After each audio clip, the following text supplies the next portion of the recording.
Hello everyone, welcome to my channel. This is the first lecture in my channel and it's about Plato, who is one of the biggest philosophers ever, and this lecture is beneficial for anybody preparing for Cuet Pg and Ugc Net. Actually it's written lecture 1, but it will be just one part. This is the full lecture. So let's begin. Who was Plato? Plato was born as Aristocles, like that is his original name, and he was born into a very wealthy family in ancient Greece. He was born in 428 BC, like 428 years before the birth of Jesus. And his name was renamed to Plato, funnily, because he had very broad shoulders and broad forehead. So that is how he was renamed as Plato Broad. And he is considered as the founder of Western classical philosophy, as you guys all know. He was a student of Socrates, famous Socrates, and teacher of the great Aristotle. And he founded his school, the Academy, in 387 BC, and it is the first European university. So many great European universities like Cambridge, Oxford, Yale follow the legacy of the Academy, and the great Aristotle was a student in the Academy. Okay, now we will talk about the works of Plato.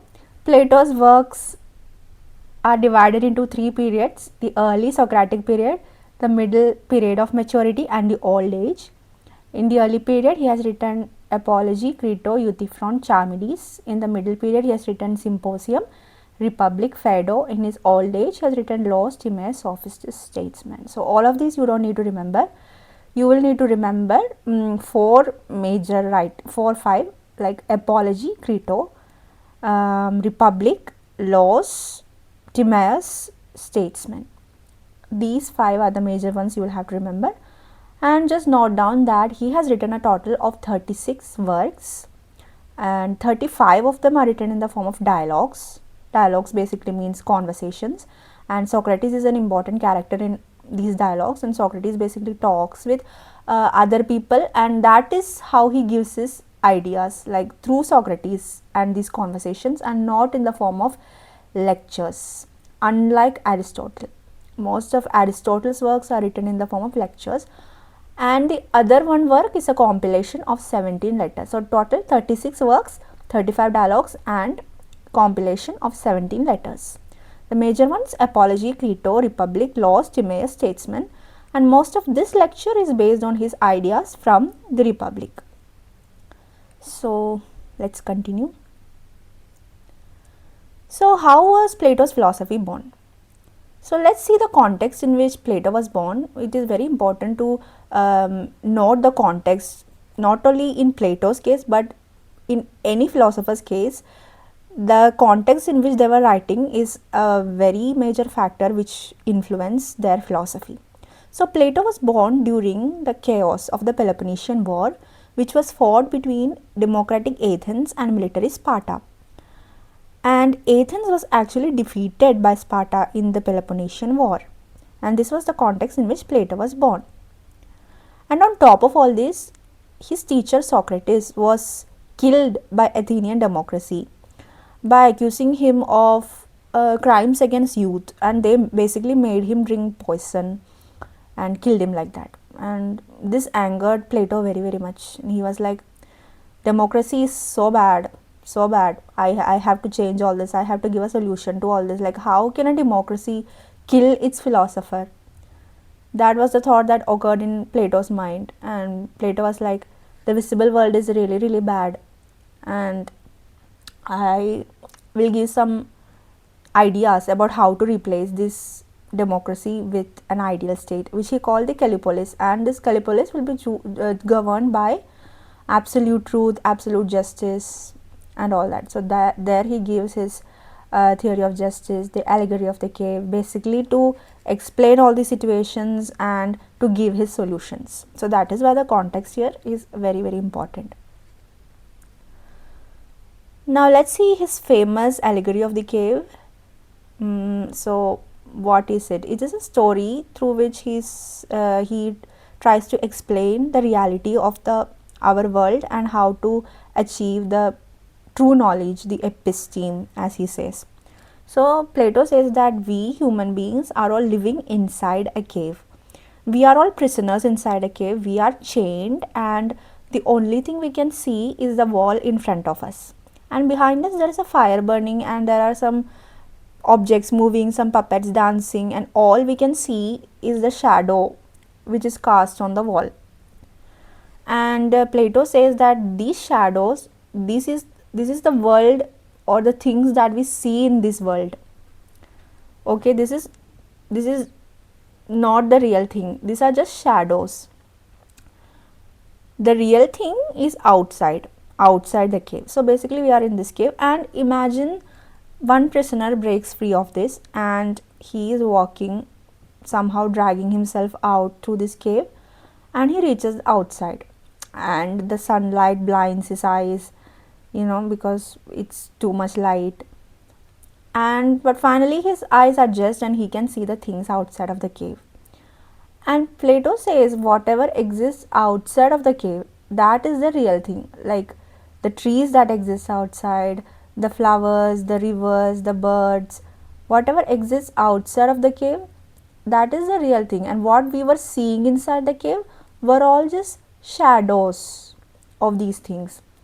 And Plato calls this outside thing, outside world, as the world of forms or the world of becoming. And the world we were living, which is inside the cave, that is the world of being, or the visible world, or the world of shadows. And the sun represents the good, the reality, the ultimate good, that is represented by the sun.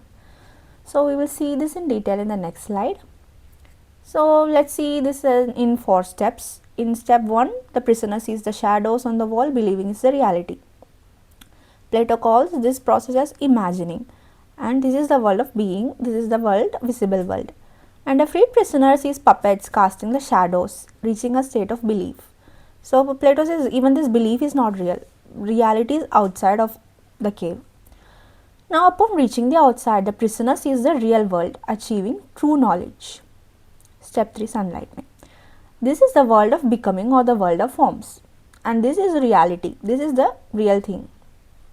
The step 4, the return. The enlightened person must return to the cave to teach others, even if ridiculed, and this is the duty of the philosopher. Only a philosopher can do this. Philosopher only can have the real knowledge, because only philosophers have reason. So to drag yourself out of the cave, you need reason and education. Now let's see in detail the world of forms. So what is the world of forms? It is a transcendental reality where perfect, unchanging, ideal versions of everything exists, and these ideal versions are called forms. For example, let's imagine an apple. I mean, we don't have to imagine an apple. We all know how an apple looks like, right? But for Plato, this apple which we see with our eyes is not real. It's just a shadow or a copy of an ideal form of an apple which exists in the world of forms. Every object we see in the visible world are copy or shadows of their forms. For example, a chair, a tree, food, everything we can see through or sense through our senses have an ideal or unchanging form in the world of forms. And everything in our world is just a copy of this ideal version. Even abstract concepts like beauty, goodness, justice, all of this have an ideal version in the world of forms, and whatever exists in our world is just a shadow or copy of that form, that ideal form. So to wrap this up, the cave or the visible world is the everyday world of opinions and beliefs, world of change, decay, shadow, copy, and it is known to everyone.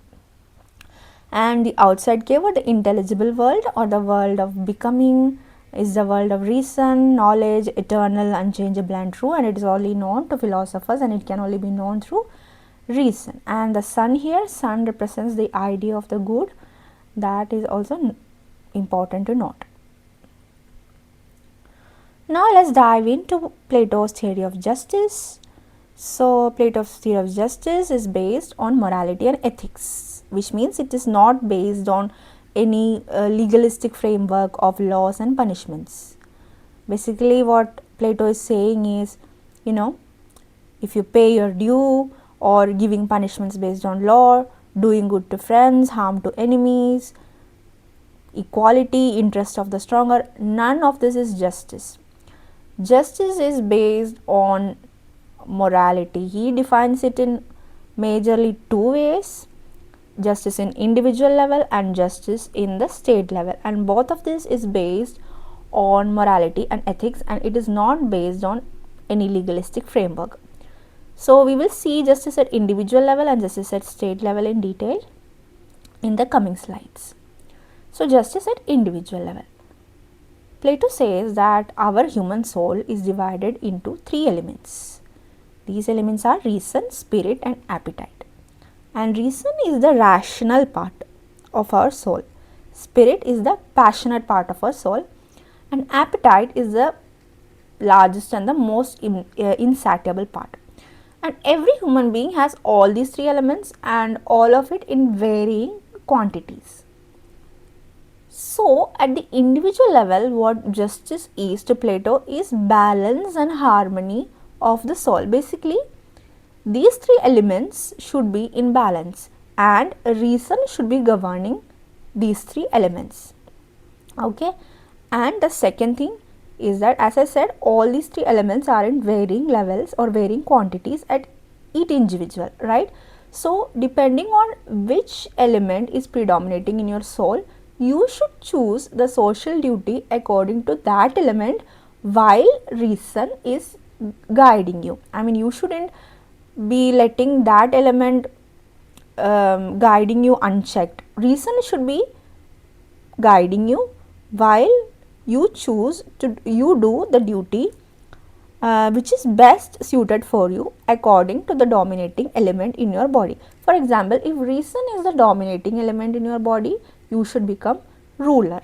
If spirit is the dominating element of your body, you should become soldier. If appetite is the dominating element in your body, you should become producer. So that is the second part. Individual who performs the social duty, that is social duty is being ruler, soldier or producer, that is which is best suited for him according to the dominating element in your soul for social good. Okay, you have to do it for social good, not basically not for your personal interest. So that kind of a person is just. So understood two things: balance and harmony of the soul and performing the social duty which is best suited for you for social good. That is justice at individual level. Now justice at state level. So we all know this famous quote by Plato: state is individual writ large. Basically, just as the human soul is divided into three parts, the state is also divided into three classes: the rulers, the auxiliaries and the artisans. So we, in the previous slide, we said that according to the dominating element of your soul, you have to become ruler, auxiliaries or artisans. So that way the state is divided into three classes: one class of rulers, one class of auxiliaries and one class of artisans. And just as at the individual level, justice is the harmony between the three elements. In the state level, justice is the harmony between these three social classes, and it is a functional specialization and it is non-interference. Basically, it is a very rigid class structure. There is no mobility like a ruler. If you are assigned the duty of a ruler, basically how this is assigned and all that will come in the theory of education. The ruler stays ruler, the auxiliary stays auxiliary and the artisan stays artisan. You cannot interfere in the duty of any other class. The rulers, they possess the virtue of wisdom and the element of reason, and they make policy and provide counsel for the whole state. The auxiliary or warriors, they possess the virtue of courage and the element of spirit. They defend the city from internal and external threats. The artisans or producers, they possess the virtue of temperance, which is self-control. Temperance means self-control, and the element of appetite, and they fulfill the economic needs of the state. So that is justice at state level. So then he gives his theory of the ideal state, where rulers rule the state, and below them come soldiers, and below them comes the workers. So in order to make people stick with these rigid classes, as I said, there is no mobility between these classes, right? Plato tells that it is okay to tell them a noble lie, which is called as the myth of metals. Basically, the myth of metals is a myth suggesting that God mixed different metals into people's souls.